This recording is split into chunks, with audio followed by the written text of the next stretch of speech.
vous dites, on ne veut pas parler de la première mi-temps ou de la deuxième mi-temps.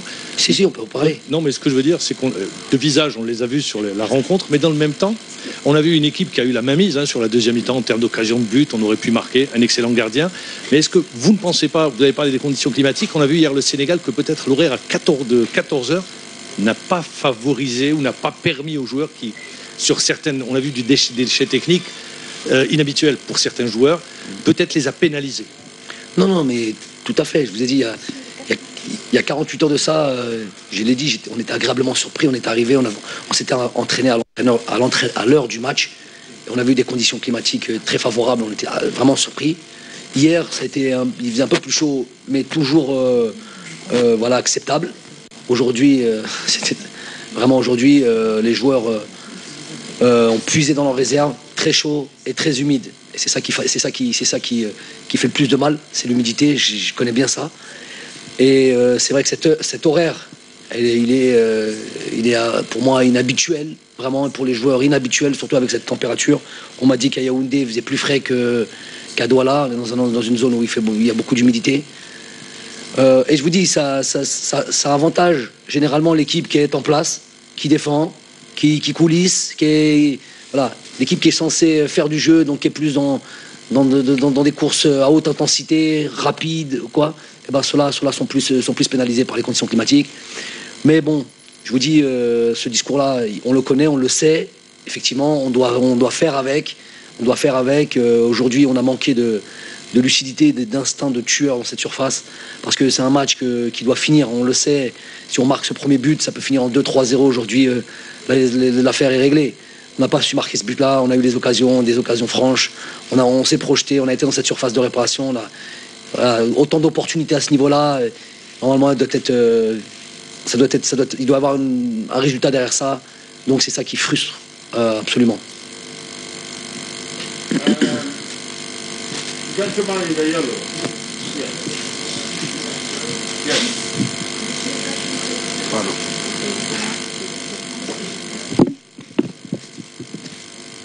Coach, depuis hier à la conférence de presse, vous insistez effectivement sur le climat. Est-ce à dire qu'en Algérie, il ne fait pas chaud? En d'autres termes, si vous aviez joué à 18h, 19h ou 20h, vous auriez pété l'équipe de la Sierra Leone? C'est ma question. Non, je ne sais pas si j'ai beaucoup insisté depuis la dernière conférence de presse. Non, j'ai pas insisté, j'ai dit qu'il fallait faire avec, etc. Mais vous comparez ce climat au climat d'Algérie, vous voulez dire? C'est ça? À cette période de l'année, il fait très froid. C'est ce que vous voulez savoir? Toute l'année?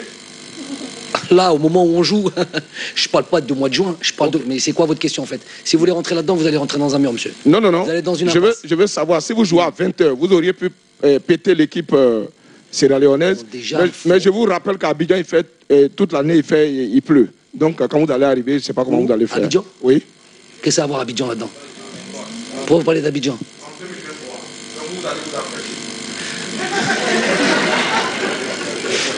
Monsieur, vous êtes journaliste?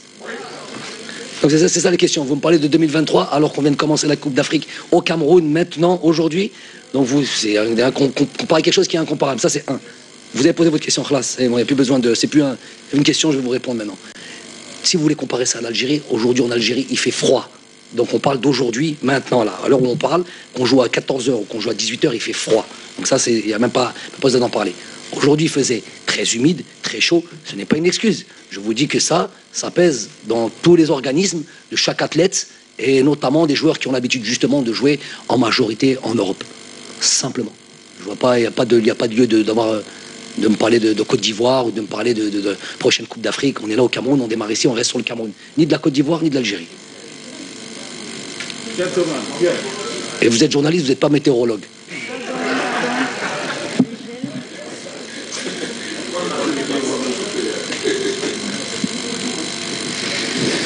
Coach, bonsoir. Saïd Felak, Canal Algérie. On imagine un peu votre déception. On vous connaît, vous êtes un gagneur. Aujourd'hui, on peut parler aussi... on veut rester positif. Ce n'est que le début du tournoi. L'Algérie enchaîne avec un 35e match sans défaite, même si aujourd'hui on aurait pu gagner. N'était-ce hein? On aurait dû même. Voilà. Donc déjà, quel a été votre discours après le match, on imagine, il y avait la frustration qui se lisait sur les visages des joueurs à la fin du match. Est-ce que vous avez eu, on imagine, un discours assez motivateur, puisqu'on n'en est qu'au début de cette compétition? Et est-ce que vous pensez aussi que peut-être ce semi-échec peut être un petit peu galvanisateur par rapport aux prochains matchs qui nous attendent?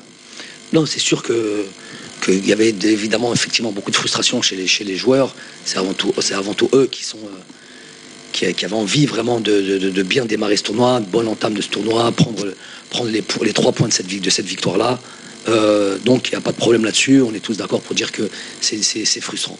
Après, effectivement, nous en sommes qu'à notre première journée dans ce groupe-là, mais ça nous met de suite dans une forme de difficulté sur lesquelles on aurait pu échapper. Maintenant, on est des compétiteurs. On avait à cœur de gagner chaque match. Vous le savez, ça. Chaque match dans lequel on rentre. Vous avez vu, j'imagine, sur les 20 dernières minutes, on n'a laissé que Sofiane Bendebka. On avait Saïd, Farid Boulaya, Riyad Mahrez, Baghdad Bounedjah, Youssef Blaili. Donc on avait vraiment envie de gagner cette victoire, de gagner ce match-là, quitte à prendre tous les risques qu'il fallait.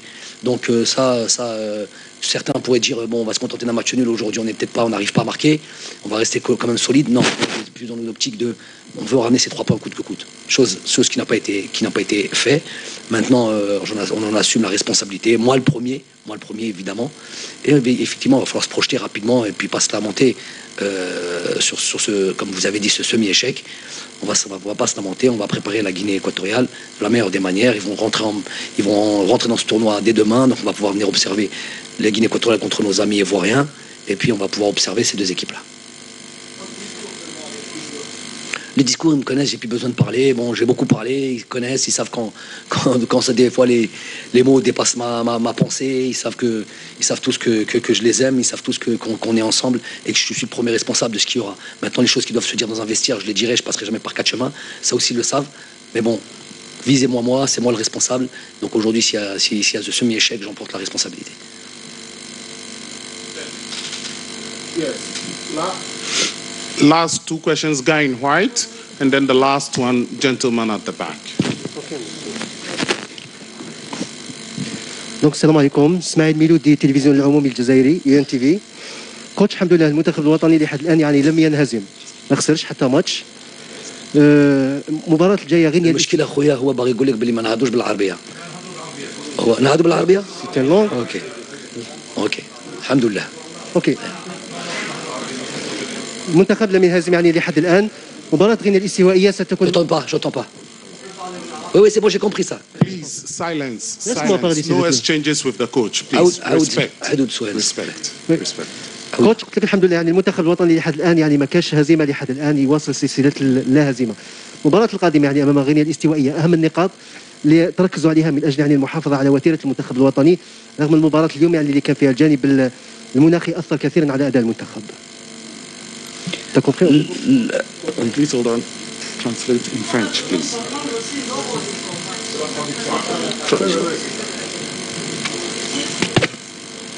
Pour expliquer un peu ce qu'a dit notre confrère, donc il rappelle que l'Algérie n'a pas perdu, et comment que le coach et le staff technique vont préparer le prochain match comme depuis 35 matchs, ça a été dit. C'est ça qui veut insister là-dessus. Oui, donc l'Algérie continue sa série d'invincibilité de 35 matchs sans défaite, et en même temps, il demande comment que le coach va préparer son prochain match face à la Guinée équatoriale. قلنا لكم باللي هذو المباريات بدون هزيمه حاجه ايجابيه وحاجه مليحه للاعبين والبلد النهايه احنا هذه مكتوبه في التاريخ في كره القدم تاع الجزائر. دونك ولكن حنا كي نبداو المباراه ما نخموش دائما على هذا الشيء. حنا اللي يهمنا اليوم كي يهمنا نربحوا المباراه تاع سيراليون. دونك حنا دروك ما ربحناش، تعادل احسن من الخساره بيان سور، ولكن حاجه اليوم بونو هذا نتيجه سلبيه، نكونوا صريحين، سلبيه. وإحنا الحين نوجدوا المباراة تاع غينيا إكواتوريال بكل حماس طموح كل شيء. ما كاش زعما ما راناش فرحانين اليوم سا سي سور، ولكن انا مازال كاين مباريات وغنخدموا ونقراو نوجدوا روحنا للمباراه الاخرى مع الغينيا إكواتوريال. من الغدوه ان شاء الله نبداو الخدمه، وعلى بالنا ديجا كي راهم كيلعبوا طريقه اللعب تاع الغينيا إكواتوريال كل شيء نعرفوا كل شيء، بس غدوه عندنا مباراه وغنشوفوا ونوجدوا روحنا.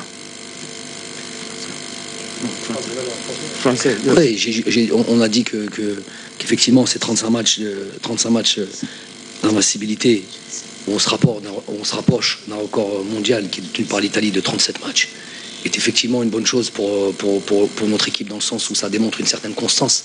Ça fait 3 années qu'on est invaincu, et que c'est une bonne chose pour même l'histoire du football algérien, de voir notre drapeau si haut. Maintenant, c'est pas une chose sur laquelle on pense à chaque match, avant chaque match. Je pense même que dans mon discours aujourd'hui d'avant-match, j'en ai même pas parlé. La seule chose qui nous intéressait, c'était de gagner ce match-là, de prendre nos 3 points et de bien démarrer cette compétition. Donc, pour le prochain match, il en sera de même. Ce qui nous intéresse, c'est de gagner les matchs. Ce qui nous intéresse, c'est de passer ce tour-là et déjà se mettre dans les bonnes conditions pour entamer le tour suivant. Maintenant, chaque match a sa vérité, chaque match a son étude, chaque match a sa difficulté. Et voilà, maintenant, on va être dans l'observation de cette équipe de la Guinée équatoriale, même si on les connaît bien. Mais bon, ils ont un match demain, on va venir les observer, au même titre qu'on observera la Côte d'Ivoire, qui sera notre 3e adversaire. Last question, please, gentlemen.